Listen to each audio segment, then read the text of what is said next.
So the NBA's ratings are down, and honestly, I kind of hate this conversation because it kind of feels like they're just using it as an excuse to complain about everything. But I thought I would throw my hat in the ring and give you my reasons as to why I think the NBA ratings are down. The first and probably the main reason as to why the NBA ratings are down is the fact that it is the least accessible sport to watch in the entirety of the United States.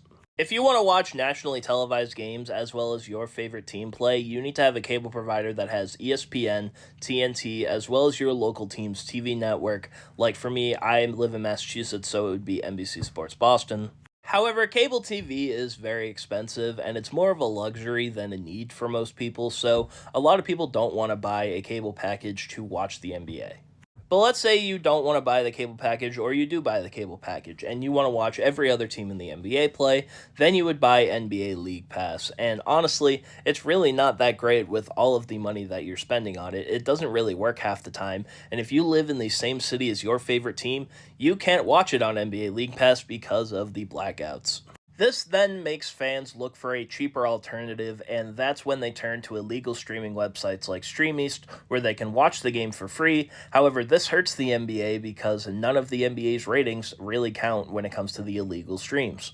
So now that I went over the main reason as to why I think the NBA's ratings are down, I want to move on to something that personally irks me, but I think is also somewhat a contributor to the problem, and I think it is the negativity from the media members that covers these nationally televised games as a whole. You have guys like Charles Barkley saying that the Houston Rockets don't know how to play basketball, even though they're one of the best teams in the Western Conference. You got guys like Shaq who always hate on other big men because they're not him, pretty much. And I don't know, it's kind of annoying, and they always look like they're trying to find the negative aspect of today's game.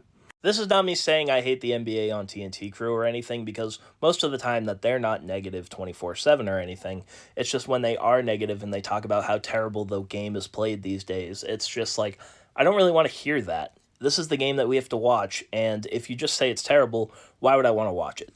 And then you have the ESPN pregame and halftime shows, which are pretty much an embarrassment. They don't talk about anything. If you watch the Houston Rockets and the Oklahoma City Thunder play-in game, you would have seen Stephen A. Smith, Bob Myers, and Kendrick Perkins talking about the New York Knicks, because they don't give a crap about any other team that's playing on prime time outside of the big market teams. Another problem that I guess I have with national broadcasts is if a game is scheduled for 7 o'clock, why is tip-off at 7:30? I understand that these networks have to fulfill their advertisement obligations. However, if a casual fan turns on an NBA game that's supposed to start a certain time and all they see is rambling on a pregame show, they're going to change the channel.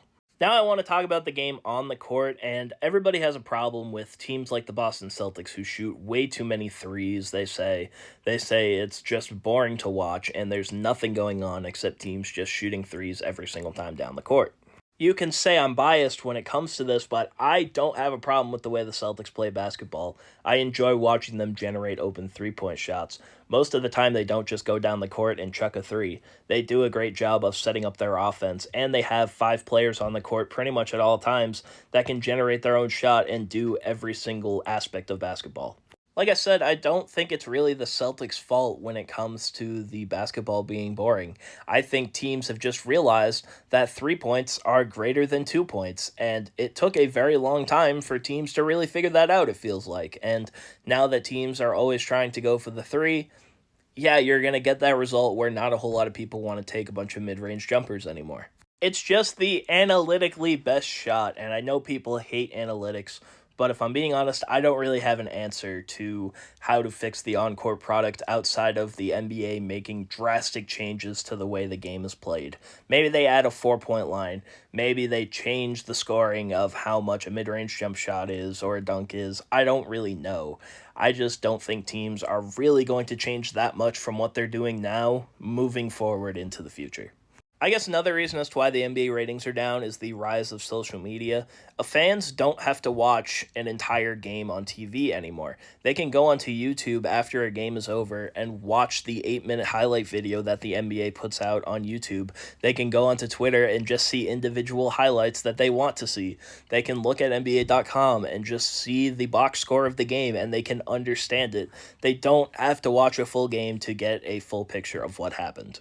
Another problem with the NBA, at least in my opinion, is that they don't market their next generation of stars very well, especially if they're in a small market.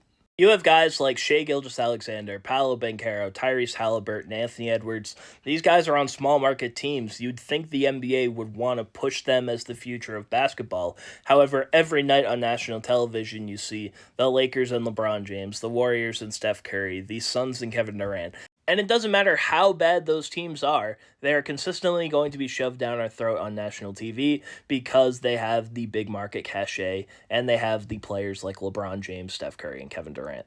I don't know, I just think them continuing to ride the previous generation of stars is really going to cause issues for them in the future, and is really going to be a big problem.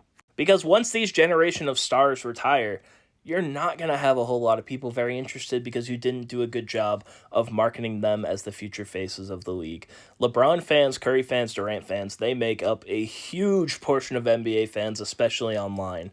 And once they retire, what are they going to want to watch the NBA for? None of their players are there. Why do they want to watch your product? And yeah, that's the end of my rambling. I do want to say I was very negative in this video. However, I absolutely love the way that the NBA is being played today. There's never been more talent in the NBA than there is right now. I absolutely love watching it. I'm going to continue to watch it, and these are just my opinions on the problems. If you agree with my opinions, cool. If you disagree with them, that's also cool. These are opinions, not facts. I appreciate it if you watch the entire thing, and thank you everybody for watching.